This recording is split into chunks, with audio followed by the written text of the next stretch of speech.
I have just finished watching episode 3 of Star Wars The Bad Batch, title replacement. This episode it was a bit darker than the second episode, most definitely. And once again, it was short, only 24 minutes long in the runtime, and I'm going to review it.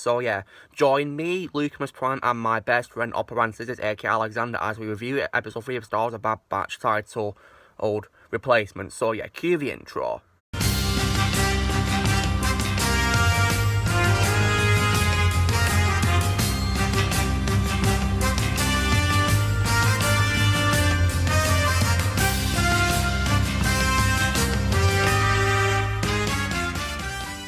We're going to be reviewing today's episode. I'm going to be letting Alexander review the episode first, as always. And guys, if you haven't already, please consider subscribing to his channel to give him some love and support, because he deserves it. I will have a link to his channel in the description below for you guys to go subscribe to Alexander. Anyway, take it away, Oppo. Thank you for having me, Lucamus. And for all of your viewers, all of your audience, hello there! This is Oppo Ranscisis, and I have watched The Bad Batch episode 3.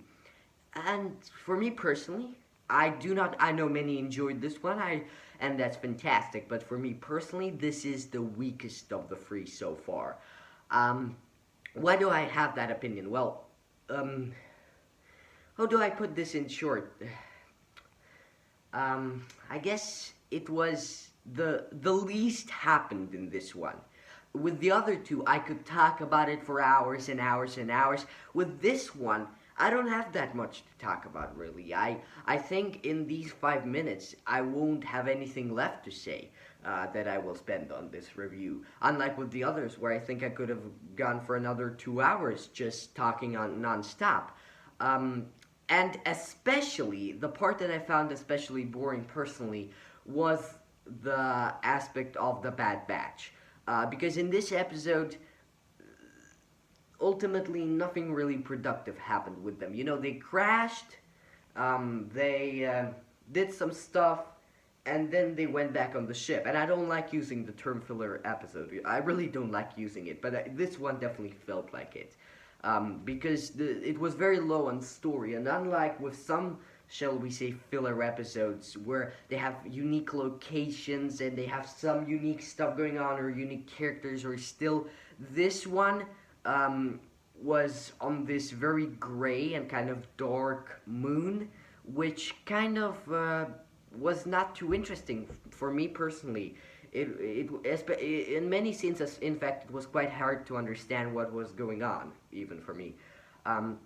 There were some interesting aspects, most particularly the crazy-looking creature, which reminded me of the creature that appeared in Season 1, Episode 13, I believe it is, of Clone Wars. That creature reminded me of. But ultimately, it was just one part, and the moon that they crash-landed on was not too interesting.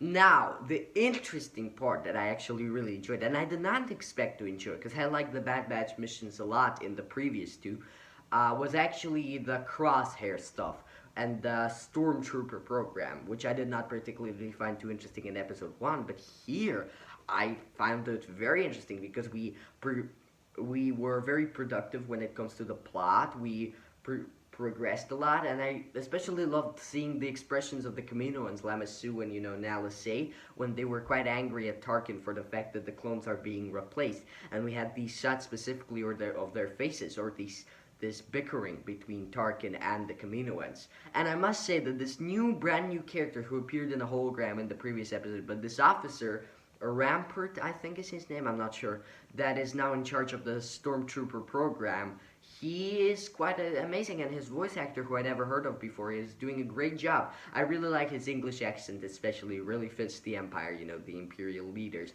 Especially, I remember when he said the word schedule. He didn't really say it like schedule, but instead he kind of said it like schedule, kind of. And I really found that very interesting. I love that.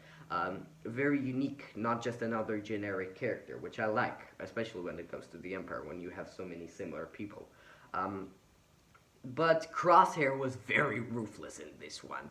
And the Onderon massacre scene was especially very dark and grim. And I think that in his tweet, when Star Wars Fury put out saying that this is such a dark episode, I think he was specifically focusing on that particular moment. Because that moment was very dark, and I felt very bad for those civilians. There was even this cute looking Goddle, and I really like the Goddle species. Which is why one of them, of the species of the Goddle species, is gonna be appearing in my General Grievous animated fan film, coming out in just 2 months, maybe even less. I like that species. I like all of the humans, and just seeing them cover their faces and hide, it was terrible. In fact, I felt even more terrible than when Darth Maul sliced off the heads of all of those people in the Clone Wars Season 4 finale. I felt even more terrible because here we have them straight up covering themselves, and then they have that glimmer of hope when one of the stormtroopers is like, no, we're not gonna do this. We're not gonna be doing this. We were recruited to be soldiers, not executioners. And he was the one who was very for this thing in the beginning, which is quite ironic, really. And he was against Crosshair. And in the end, Crosshair shot him because he wasn't obeying the order. Because I thought that he would be this generic, without any morals, ruthless person when he was first introduced. But no, he had the most soul out of all of them because the others went on with the execution, and he paid the price because the Empire is a terrible regime. And that's the one thing that the Bad Batch is good at portraying, and that I felt a lot of other Star Wars media isn't portraying well enough. So that's pretty much it, really. And I really love the interactions between Lamassu and LSA once again. So thank you for having me, Lucamus. I look forward to more reviews, and I bid your audience a great farewell and a good weekend. So, it's now up to me to review the episode. So, yeah, great review by the way, Oppo. Now then, so what's this episode about? So this episode has, like, you know, two story arcs. One being of the Bad Batch crew, and the other of a member of the Bad Batch called Crosshair, who has joined the Empire. So, yeah. With regards to the arc of the Bad Batch crew, I kind of didn't really like this story arc a little bit, you know, because basically they crash land on a desolate dark moon, and they have to find a spare part of their ship to repair it so they can leave the planet, because they can't fly off without it, basically. And there's also some sort of creature on this planet, you know, looked like some sort of alien lion or tiger, basically, like an alien big cat, if you get what I mean. And it gave me the creeps because when I watched the episode with Alexander, I got a few jump scares. So yeah, it creeped me out a bit. But yeah, all in all, I feel like that arc, you know, dragged a bit. It got a little bit boring. And I didn't really, you know, like, it could have been probably shorter, and it could have, you know, it could have probably focused more on, you know, their flying together, you know, to the next planet, maybe, because, so, yeah. But I did like the interaction between the crew members, though, you know, I especially like the start of the episode where, you know, they're sharing out their food rations, and, you know, Omega wanted to give her food to Omega, but, you know, Hunter said, you know, no, we must, you know, save our rations, yeah, which is understandable, because that's what you should do when you're running low on food in the middle of nowhere, you know. So yeah, and there was also something that I noticed about this planet, you know, they had, like, some sort of weird, like, pods, you know, like oval-shaped pods, which they reminded me an awful lot of the eggs in the Alien franchise. I'm not sure if they were inspired by that or not, but it reminded me an awful lot of that. Like, that's what I thought. And I didn't know the name of this moon at all. So guys, if you guys know the name of this moon, then please let me know in the comments below, because I have no clue what it is now, did Alexander. So all in all, the arc with, you know, the creature was okay, and I like the interaction between Omega and Hunter. Like, it reminded me an awful lot of Mandalorian and Grogu in Mandalorian show, a little bit, where they bonded. And plus, they could have probably made it more intense, maybe. Like, you know, made the creature more of a threat when all it wanted was the torch from Omega. And that was it, really. They could have made it more intense, really. But it was still okay to watch. And of course, at the end of that arc, it's revealed that, you know, Wrecker has set up a bedroom for Omega on the ship. So that's pretty nice. Yeah, very nice of Wrecker to do. this is now one of many reasons why he's my favourite member of Bad Batch, because he's very friendly. Yeah, he might be the Hulk of a group, but he's still very friendly and soft, yeah. So yeah, that's why I love Wrecker. Now on to Crosshair's arc. This is probably my favourite arc in the episode, to be honest. So yeah, so Crosshair appears to be now a full-fledged, Empire clone working for the Empire. Doesn't appear to be wanting to defect from them like a Bad Batch have done. And yeah, and we also got to see Tarkin again, voiced by Steven Stanton, who is still great in the role, standing much more close to Peter Cushing, most definitely. We also got to see the Kaminoans such as Nalasi, voiced by Gwendoline Neo, and Lama Su, voiced by Bob Bergen. And they were great in the role. And so it's revealed that Tarkin has set up an elite squad of non-clones to be commanded by Crosshair, basically. So yeah, these are not clones, these are like, elite soldiers. One of which reminded me an awful lot of Iden Versio from Battlefront 2. A little bit. So yeah. And they're tasked with going to, Saw Gerrera's camp on Onderon to eliminate them where the Bad Batch failed, basically. And they do go there and find them, but Saw Gerrera is not there because he's somewhere else at a rendezvous point. So yeah. So sadly we didn't see Saw Gerrera in this. And then after that, they take down the soldiers, leaving only the civilians left. Now, Crosshair wants to finish off all of them, because good soldiers follow orders, as he says, I think it's his catchphrase. But one of the elite soldiers didn't want to do it, because he thought he was only there to eliminate those who were meaning to be harmful, and not the innocent civilians. But Crosshair wants to get a job done, and they have like a bit of a tense argument, which results in Crosshair killing this elite stormtrooper who just doesn't want to kill them. Yeah. Then he orders the other members of the elite squad to kill them, and they do comply reluctantly, though, from the look of things. So yeah, that was a very disturbing part of the episode, hence why it was much more darker in episode 2. Definitely. It was very dark. And then they return back. Tarkin notices that, one of the squad is gone.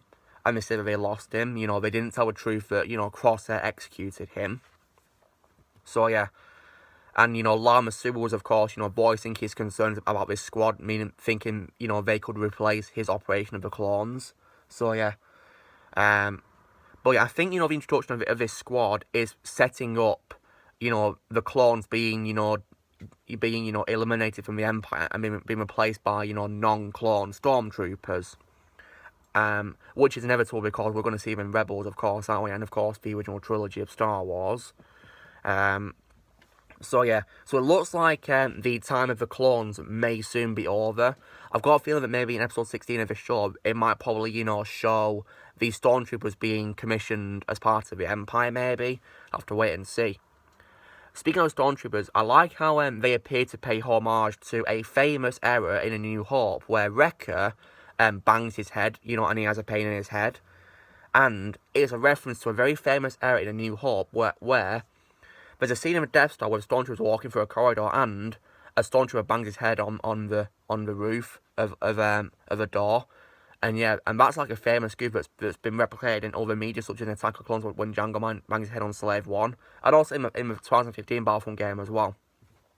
So yeah. So lots have done it in this one to pay homage to it, which is pretty cool. So yeah. So all in all, this episode, so far I consider it the weakest one of, the first few episodes because, of the boring, dragging arc on that desolate moon. But all in all, it was okay to watch because of the other arc with Crosshair. And I'm not saying it's the most boring of the entire show because obviously we're not done yet. We've got 13 more episodes of the show to go. So yeah. But this was decent to watch, and I'm very excited for episode 4 next week. So guys, this was me and Oppo Ranscisis, aka Alexander, reviewing the Bad Batch episode 3 title replacement. So you know the drill, guys. Be sure to give this video a like. Also, be sure to in the comments say what you guys thought of the episode of a Bad Batch, and please remind me of what the planet's called, or moon if you know what it is. Please let us know because we had no clue. Also, yeah, be sure to subscribe to Alexander's channel because, like I said, the links to the channel is in the description below. So please consider subscribing to him, go support his channel, yeah, and check out his content because he's got lots of amazing stuff coming up and there's lots of amazing stuff that's already there. So please consider checking him out. Also, be sure to join Team Prime and subscribe. More videos coming in the future, and may the Force be with you always.